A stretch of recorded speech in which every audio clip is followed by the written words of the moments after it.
नमस्कार. मालिकेच्या आजच्या भागामध्ये आपल्याला सायलीचं जहाल रूप पाहायला मिळणार आहे, ज्याने प्रिया ही होरपळून निघणार आहे. त्याचबरोबर सायलीच्या बाबतीत अर्जुनने आणखी एक भयानक निर्णय घेतलेला आहे. म्हणजे तो घाबरलेला आहे, त्याला भीती वाटत आहे. त्यामुळं त्याने भिवून आता ठरवलेलं आहे की सायलीला आपण असं सांगूया की ते सगळं मी खोटं बोललेलं आहे.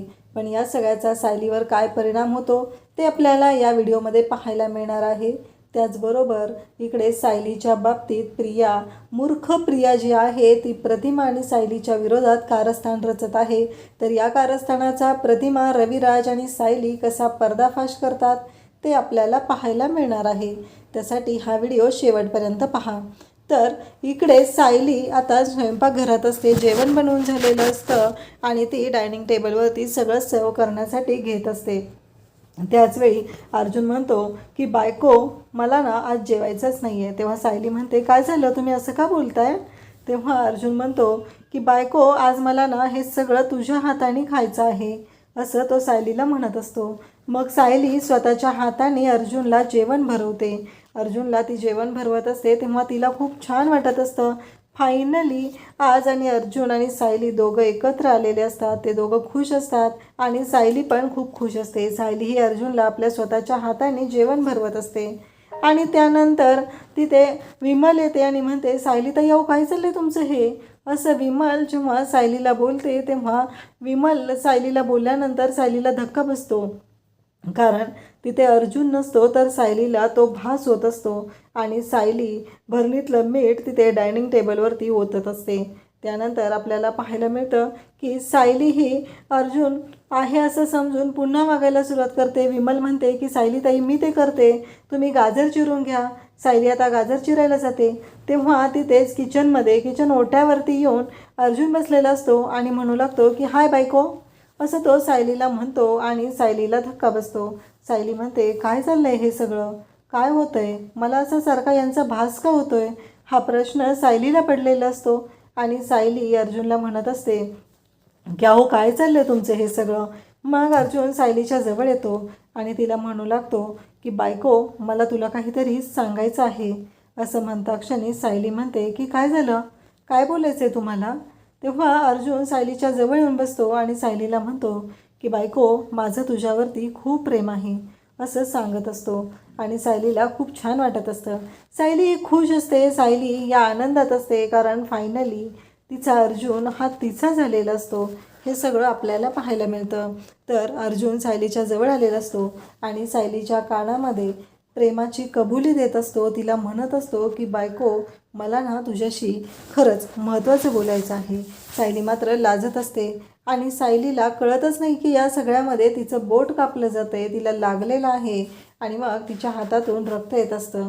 तर अर्जुन लगेच तिथली हळदीची भरणी घेतो आणि हळदीच्या भरणीतली हळद जी आहे ती सायलीच्या बोटाला लावतो.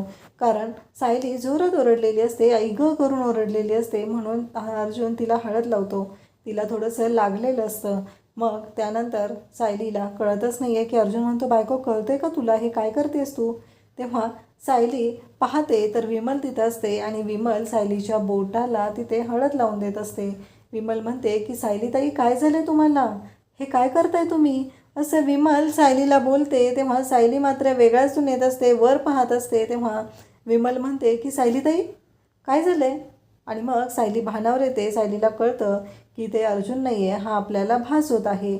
तेव्हा विमल सायलीला म्हणू लागते की सायली ताई, तुमच्या लक्षात येत नाही आहे, तुम्हाला काहीतरी होतं आहे. असं जेव्हा विमल सायलीला म्हणत आहे तेव्हा सायली म्हणते की तसं नाही आहे आणि पुन्हा ती तिच्याच विश्वास जाते. तेव्हा विमल तिला हलवून जागी करते आणि म्हणते की सायली ताई, इथलं सगळं मी आवरून घेते, तुम्ही रूममध्ये जा, तिथे जाऊन अर्जुन दादांशी बोला. इकडे प्रियाचा नुसता संताप झालेला असतो. तिला खूप त्रास होत असतो, कारण तिला ही गोष्ट सहनच होत नाही की अर्जुन माझ्याशी असा कसा वागू शकतो, अर्जुन माझ्याशी अशा पद्धतीनं का वागला आहे, हा प्रश्न प्रियाला पडलेला असतो. आणि प्रिया मात्र पाहतच राहते.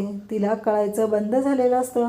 ती विचारात पडलेली असते की हे सगळं कसं होऊ शकतं, हे कसं पॉसिबल आहे, हा प्रश्न प्रियाला पडलेला असतो. आणि प्रियाला मात्र खूप राग येत असतो. ती म्हणत असते की त्या सायलीसाठी तू मला नकार दिलेला आहे, माझ्या तोंडावर तिच्यावर प्रेम आहे असं तू सांगितलेलं आहे. अर्जुन सुभेदार तुला सोडणार नाही, पण त्याआधी तुझ्या बायकोला अक्षरशः इतकं मारणार आहे, तिची वाट लावणार आहे. तिला बघ कसा बंदोबस्त करते असं प्रिया म्हणत असते. तिला खरं तर ही गोष्ट अजिबात आवडलेली नसते की अर्जुनने तिला नकार दिला. यापेक्षाही अर्जुनने सायलीवर प्रेम आहे हे सांगितलंय, या गोष्टीचा प्रियाला त्रास होत असतो. इकडे अर्जुन आणि चैतन्य रूममध्ये बसलेले असतात. त्यांच्या डोक्यामध्ये विचार चालू झालेले असतात आणि अर्जुन आणि चैतन्य दोघंही खूपच चिडलेले असतात. त्यांना कळत नसतं की हे सगळं काय होत आहे.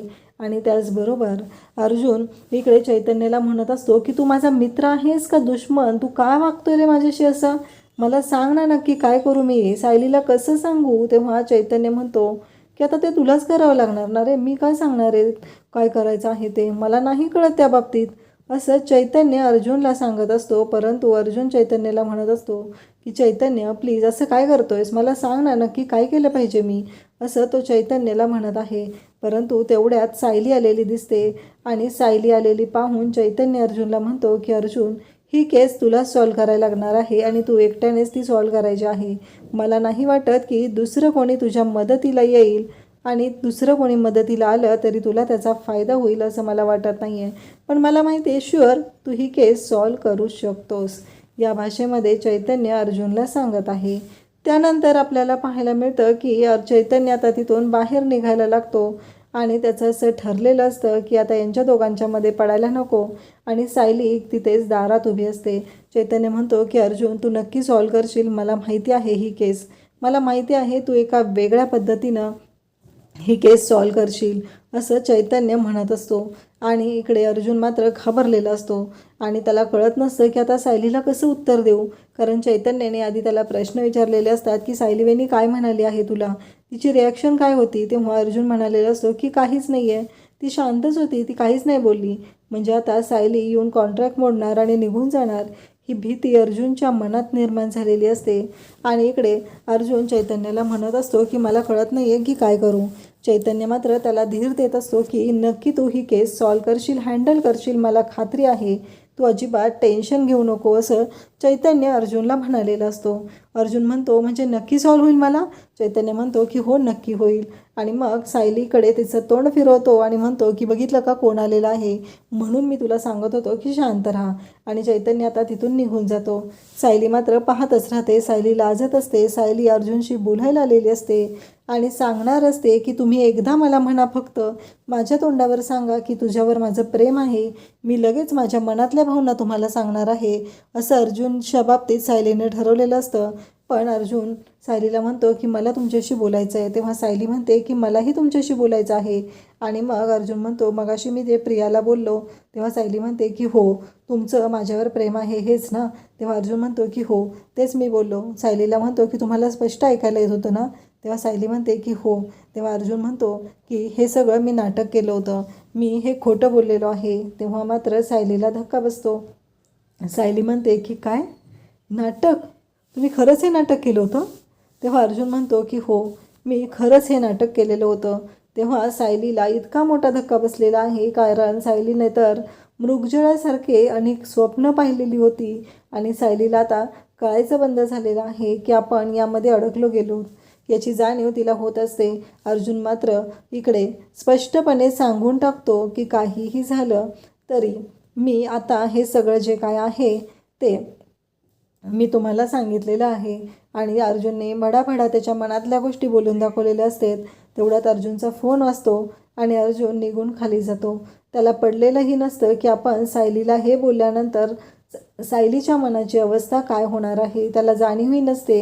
अर्जुन मात्र खाली निघून गेलेला असतो. आणि इकडे प्रियाला मात्र खूप राग येत असतो. परंतु सायलीला मात्र आठवत असतं की अर्जुन सरांनी प्रियाच्या समोर जे शब्द वापरले होते, जी भाषा वापरलेली, त्यांच्या मनात जे होतं ते वेगळंच होतं आणि आत्ता ते सांगतायत ते वेगळंच आहे. मला कळतच नाही आहे की मी या दोन्हीपैकी कोणतं खरं पकडू. कारण मगाशी जे अर्जुन सर बोलले ते खरं आहे का आता अर्जुन सर जे बोलून गेलेले आहेत ते खरं आहे, हा प्रश्न सायलीला पडलेला असतो. आणि सायली अक्षरशः रडायला लागलेली असते. पण अर्जुनला काहीच कळत नाही आहे, तो मात्र निघून गेलेला असतो. त्याला असं वाटत असतं की मी सायलीला सांगितलं तर सायली घर सोडून निघून जातील, मला माझी सायली माझ्या आयुष्यातून निघून जायला नको आहे, म्हणून अर्जुनने हे सगळं केलेलं असतं. सायली मात्र इकडे शांतच असते आणि अर्जुन निघून गेल्यानंतर सायली रडत असते. सायली म्हणत असते की मृगजळासारखा हा आनंद माझ्या आयुष्यातून निघून गेलेला आहे, अगदी मृगजळच झालं होतं माझ्या आयुष्यामध्ये असं तिला वाटत असतं. त्यानंतर सायली प्रतिमाच्या रूममध्ये येते आणि ती प्रतिमाशी बोलू लागते. प्रतिमा म्हणते की काय झालं, तेव्हा सायली म्हणते की काही नाही. तेव्हा प्रतिमा म्हणते काहीतरी झालं आहे म्हणून तर तू आलीस ना. परंतु सायली मात्र काहीच सांगत नाही. पुन्हा मात्र प्रतिमाला म्हणू लागते की प्रतिमा त्या मला तुम्हाला काहीतरी विचारायचं आहे. तेव्हा प्रतिमा म्हणते हां बोल. आणि मग सायलीला ती बोलायला सांगते. आणि मग सायली प्रतिमाला म्हणत असते कधी कधी आपल्याला जे हवं आहे ना ते कधीच आपल्याला मिळत नाही आणि नंतर आपल्याला मात्र प्रश्न पडतो की आपण हे सगळं मिळवायचं कसं आहे, हे सायली बोलत असते. आणि त्याचबरोबर सायली म्हणत असते की मला कळतच नाही आहे की आता हे सगळं माझ्या हातातून निसटत चाललेलं आहे. प्रतिमा मात्र विचारत असते पण सायली काहीच बोलत नाही, तिथून निघून जाते. बाहेर येते तर जिन्यातच प्रिया आलेली असते आणि प्रिया म्हणत असते की आत्ता कळलेलं आहे, तू माझ्यापासून माझ्या आईवडिलांना काढून घेतलंस, माझ्या पूर्णाजीचं प्रेम तू मिळवलंस आणि माझा अर्जुन माझ्या आयुष्यातून काढून घेतलेला आहे. आज अर्जुनने माझ्या तोंडावर नाकावर टिचून सांगितलं की तो तुझ्यावर प्रेम करतोय. तू ना हे सगळं कारस्थान केलेलं आहे आणि या कारस्थानामध्ये अर्जुनला तूही साथ दिलेली आहेस. हे सगळं प्रिया बोलत असते. तेव्हा सायलीला खूप राग आलेला असतो. सायली म्हणते तुला काय माहिती गं, कारस्थान दगाफटका काय माहिती तुला. कारण ज्या मधुभाऊंनी, ज्या माणसाने कधी 1 रुपयाची पर्वा केलेली नाही, लोक बाहेरच्या अनाथ मुलांना आणून स्वतः वाढवलेला आहे आणि त्या माणसाच्या बाबतीत तू त्यानेच खून केला असा आरोप करून त्याला जेलमध्ये टाकलेला आहे आणि त्या मुलांना तू अनाथ केलेला आहे. ज्या माणसाने तुला आयुष्यभर सांभाळलं त्या माणसाच्या बाबतीत तू अशा पद्धतीनं वागलेली आहेस, हे पूर्णपणे चुकीचं आहे, एवढं लक्षात ठेव. हे सगळं जेव्हा बोललेलं असतं तेव्हा मात्र इकडे प्रियाला मात्र धक्का बसतो. सायली म्हणते की आश्रमात तू काय काय गोंधळ घातलेला आहे या सगळ्या गोष्टी मला माहिती आहेत आणि तुला मी सोडणार नाही, या भाषेमध्ये सायली बोललेली असते. कारण सायलीला माहिती आहे की प्रियाने नक्की काय केलेलं आहे आणि प्रियाच खोटारडी आहे, तिने मधुभाऊंना फसवलेलं आहे, या सगळ्या गोष्टी सायलीला माहिती आहेत आणि सायलीने त्या स्पष्टपणे तिला बोलून दाखवलेल्या आहेत आणि त्याचबरोबर सांगितलेलं आहे की लायकीत राहा. त्यानंतर प्रिया इकडे विचार करत आहे.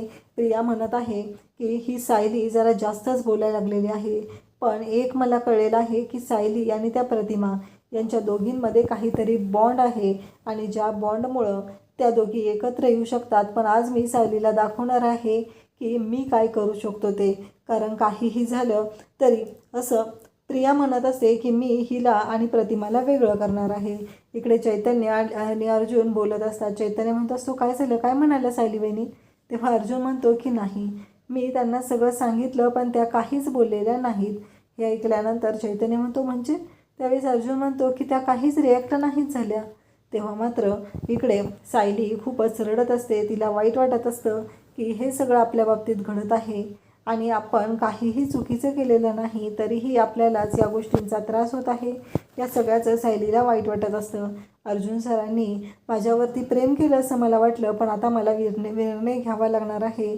काहीही झालं तरी आता मला सावध राहावं लागणार आहे. आमच्या कॉन्ट्रॅक्टमध्ये जे काही ठरलेलं आहे ना त्याच पद्धतीनं मला वागावं लागणार आहे, असं सायली विचार करत आहे. हे सगळं जेव्हा सायली ठरवत आहे तेव्हा तिने विचार केलेला आहे की मी आता माझ्या मर्यादा ओलांडणार नाही. उद्याच्या भागामध्ये आपल्याला पाहायला मिळणार आहे रविराज त्याचबरोबर पूर्णाची सर्वजण जेवायला बसलेले असतात आणि त्याचवेळी तिथे सर्वांच्या समोर एका गोष्टीचा उलगडा होणार असतो. ती गोष्ट म्हणजे प्रियाने जे कारस्थान केलेलं आहे ते. परंतु प्रिया इकडे रविराज आणि पूर्णाजीला म्हणू लागते की आईमध्ये रिकव्हरी तर खूप चांगली होत आहे, तर मला असं वाटतंय की बाबा आता आपण आपल्या घरी गेलं पाहिजे. खरं तर प्रियाला सायलीकडून तोडायचं असतं म्हणून हे सगळं केलेलं तिनं कारस्थान असतं. पण प्रतिमा मात्र सायलीकडे पाहू लागते आणि त्याचवेळी प्रियाला मात्र धक्का बसतो. अशाच अपडेटसाठी चॅनलला सबस्क्राईब करा. थँक्यू.